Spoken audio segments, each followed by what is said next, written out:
What's up, everybody? Jensen Cummings here. Thank you, as always, for tuning in. I'm really loving these Tuesday lives here, every single Tuesday live Q&A. I get asked so many questions, so many burning questions across the industry, and I realize that so many of them go unanswered, go unaddressed. Some of them touch all of us, I think, across the industry. Some is your question very specifically. So it's been fun these last few weeks. Definitely check out this series. Get into the comments. Even if you're watching this on a replay, get in the comments and ask your question. DM me on TikTok, Instagram, Facebook, LinkedIn. Send me a honing pigeon, whatever you need, because we need to start to address the things that it takes for us to be successful, the challenges that we face. And that's what this platform is for. And it's been a lot of fun. We got to talk about some book recommendations. We're going to talk about books a little bit more, a little foreshadowing there for you, because today a special guest is going to be with us, Maria Campbell from Cooks Who Care, based out in Philly, but really touching the industry across the country. And she helped compile some questions on mental health. Talk a lot about kind of mental health mise en place. How do we take something that we're good at, like setting our stations, and apply that to taking care of our own needs physically, mentally, emotionally, financially? And I think the work that they do is really great. So I'm going to bring Maria in now, and let's get into this. Maria, good to see you. Hey, great to see you. And we're in a Cali barbecue shirt. I just noticed that. You know what? Here we go, representing for our buddy Sean, who was on the thread when we were talking about the book that you all have coming out. And I knew that you two were connected, but not to the point where you reached out to both of us in the same thread. And I was like, this is great. It feels good that we're traveling in the right circles, So let's get into this. We got 3 questions that you compiled for us, you and Julie from your team. Really appreciate these. They were gutting. Like, it was really kind of hard for me to read a couple of these because I know how true these questions are. So let's get right into it. I want to bring as much value and for everybody out there, because I know everybody's got these questions. So what are common signs of mental health problems that people working in the industry often experience? Caveat, second part, and isn't that just part of the job? That's the part that really guts me, is we just accept all of this. So break it down. What are some of the common signs that we probably see and know and pretend like we don't see because, I don't know, they're fucking killing it, they're doing a great job? Like, you don't want to disrupt the great service, whatever that might be. So break it down a little bit. Exactly. I think first, being aware of what success is, because if we equate it with the 60 to 90 hour zone of range, then we feel like, yeah, we're killing it. We're getting our prep list done. We're checking off everything on the list. We're A-type personalities. But burnout comes into play when that starts to meet each other, our energy level with the success level that we're trying to push. And then we don't realize it until sometimes our body kicks us into gear. Maybe we're exhausted. We're not waking up the way we want to. We think we need to cope with other mechanisms such as alcohol, drugs, etc. Like, I gotta keep this energy going. Yeah. And we're not really taking stock on if it's just the smoke break that we're taking. Are we really thinking about, am I okay today?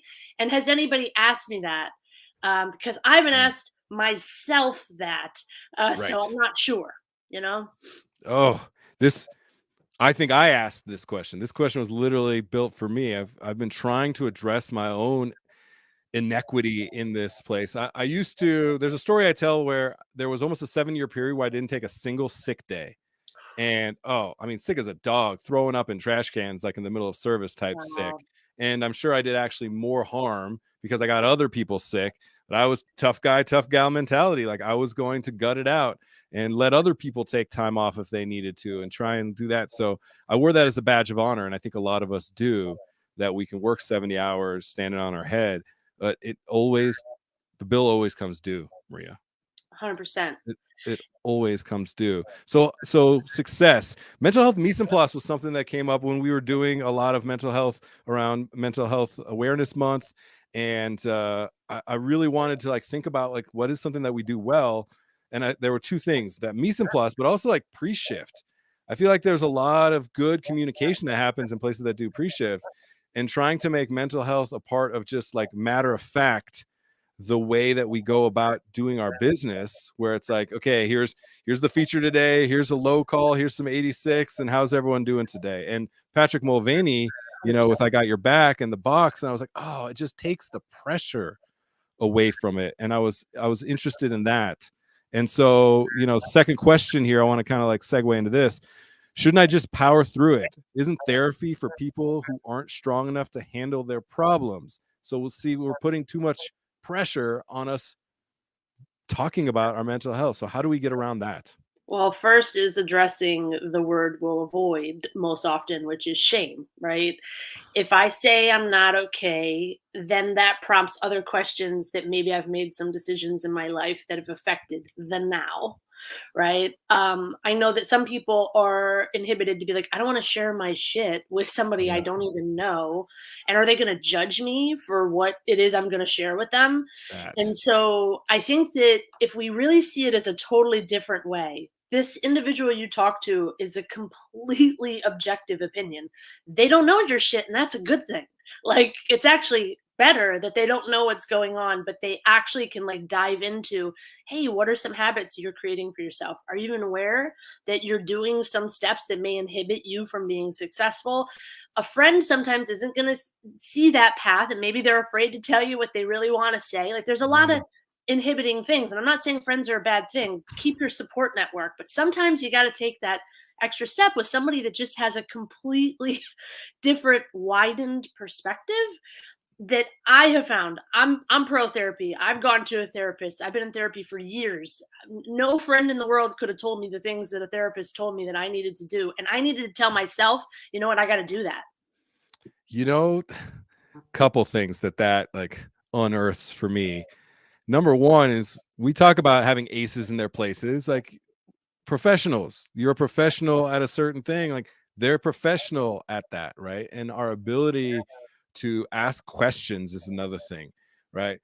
Canned questions get canned answers. We talk about this with, like, let's say table touches, for example. How is everything? Everything is fine. You just asked an obligatory question and got an obligatory answer. That's not a real question.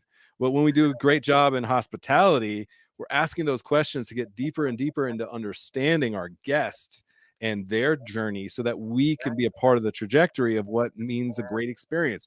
You love Chenin Blanc. Let me tell you about this new one we just got on, and here's why and how. Like silly things like that. But we're pretty good at that in the restaurant industry. We suck at asking ourselves questions, and Right. so that to me is another thing. Is like we have to be willing to ask the questions and then get aces in their places. And if that means you need another layer of support, like get that layer of support. I Yeah. think if it can only make us better at our jobs, and we perpetuate. I talk about three tropes all the time. I talk about you're only as good as your next plate up, smile as part of your uniform, and leave your shit at the door. And those three are so self-defeating and so transactional, short-term thinking. And that leave your shit at the door one, Yeah. like we eat that shit up. We just why is that? Why are we unable to like allow ourselves to be human in a very relationship based business? Yeah. I love how you also brought up Patrick Mulvaney and his intentional Love that. designed conversation, right? That's embedded into service. Mm, Isn't that incredible? It doesn't take extra time. It's not a one-on-one meeting. It's in front of your peers. Like, the beauty of the simplicity of what he suggested and then did, I just find it's not rocket science. It's taking that intentional line and extending to what you just mentioned. What if I feel I don't bring up my shit because I don't feel you have time for it, or I don't want to burden you that's with it. what's going on in my life because like we got a ton of stuff to do. We don't have time for that. But having it in the program It's built and in. extending some extra words that just say like, this is the time right now to share. If something is going on and you feel comfortable, Hmm. this is the time. It's right now. It's Then we like on have the prep list. It's already on the prep list. It's already a step of service. The service starts before the service ever starts. And this is amazing. As you're saying that, I have a picture. I hope for anybody watching this now, I'm going to pop this up.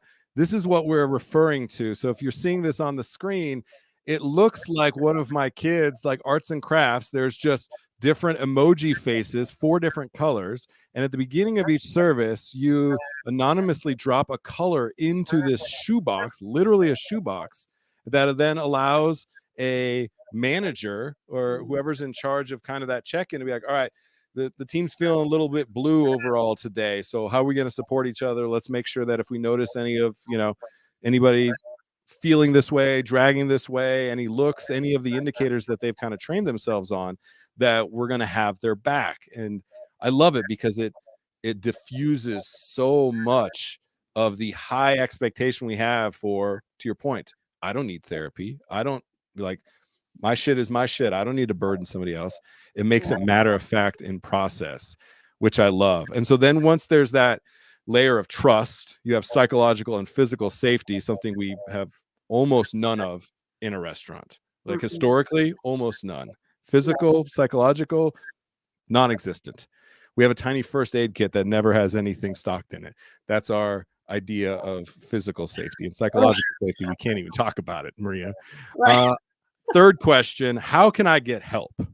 I don't have health insurance that covers therapy, etc. I can't afford it, right? All of the very real excuses and barriers and challenges people potentially face. So, what do I do? Mm-hmm. Exactly. I think this has been the crux of why Cooks Who Care exists, because as we've thought about this, I tried to hit the healthcare system. It's too big. I can't, right? And thinking about how a restaurant as an operation has limited benefits, how can I, as a few people, try to figure it out in their business model? And I know you advise lots of businesses on like how to take care of their people, what they can do. Well, I figured out through a nonprofit model how I can assist those businesses to offer a benefit line. And it's actually by tapping into the resources the community already had. It's like, we're good at mixology. We're good at making our dishes. We're not good at taking care of ourselves. So it was kind of like, let me take this piece of you that you offer your entire career to be amazing at and get that connected to the customers who have no idea what it's like to be us. Yeah.